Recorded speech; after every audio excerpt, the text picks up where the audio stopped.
think this side over here, they have been fanning more than anyone else over here. Y'all just keep it up. It feels great up here.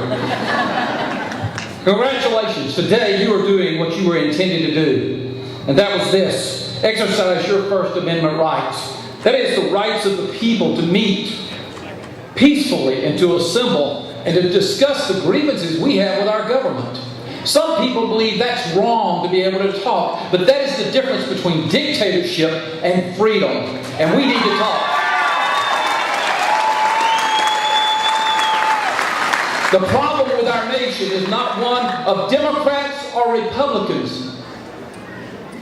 For neither party is mentioned in the Declaration of Independence, the Constitution, or the Bill of Rights. But you know what? There is a group that's mentioned. In all three of those documents you'll find it's called We the People.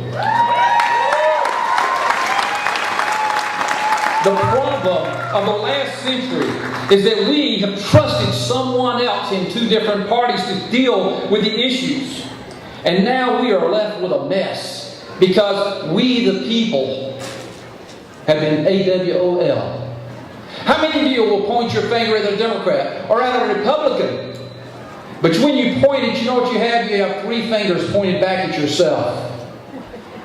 I, for one, realize this is that we need to take a part in what we have been given by our forefathers.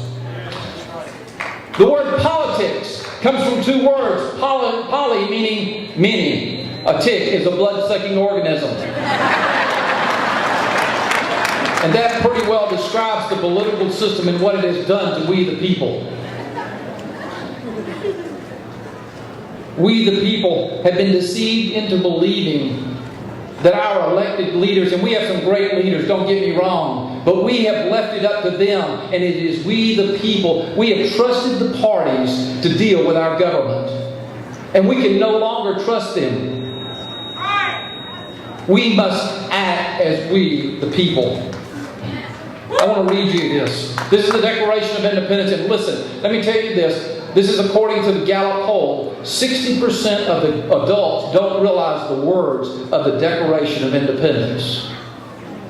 We hold these truths to be self-evident, that all men are created equal, and they are endowed by their Creator with certain inalienable rights, that among these are life, liberty, and the pursuit of happiness. Now, everybody knows that part, but listen to the next part. That to secure these rights, governments are instituted among men, deriving their just powers from the consent of the governed. We have consented by doing nothing.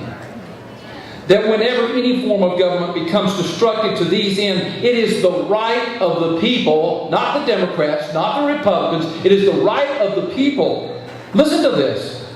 To alter, to abolish, and to institute new government, laying its foundations on such principles and organizing its powers in such form as to them seems likely to affect their safety and happiness.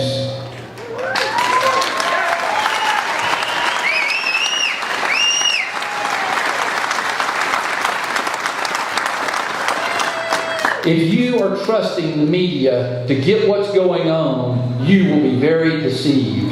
You need to be reading. You need to be listening to what's going on around us. Have you ever noticed if the lead story, if it bleeds, it leads? Man, the worst of the worst is there. You know what? They're negative. The press is negative. In everything they do, it's if it doesn't rain, guess what? They're going to talk about rain. This is the worst drought we've ever had. It's the wettest drought we've ever had. They're always pulling.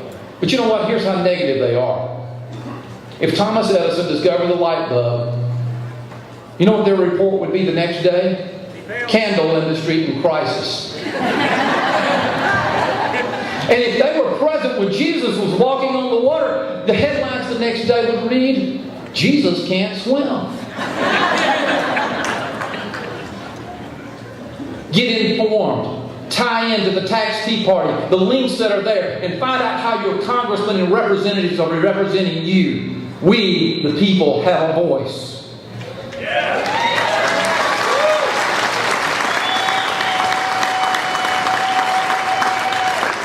Thomas Jefferson said this: when the people fear their government, there is tyranny. When the government fears the people, there is liberty.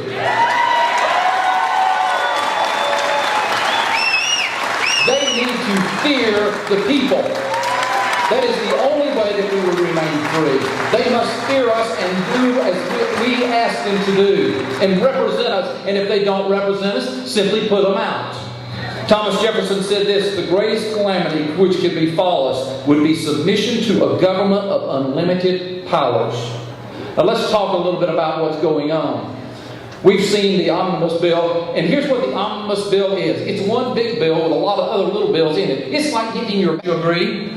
Along with that, $150,000 in lobster research. I've always wanted to know about lobsters, but not $150,000. I even found this out. How many of your TVs quit working on you? Mine quit working. Well, let me tell you this. In 2005, the government voted, and guess what? If you'll tie on, they'll give you 2 cards right here. It says Commerce, Department of Commerce. You can get 2 $40 cards to get your converters to go from analog to digital. Now, my question is this: what is our government doing spending our money for TVs?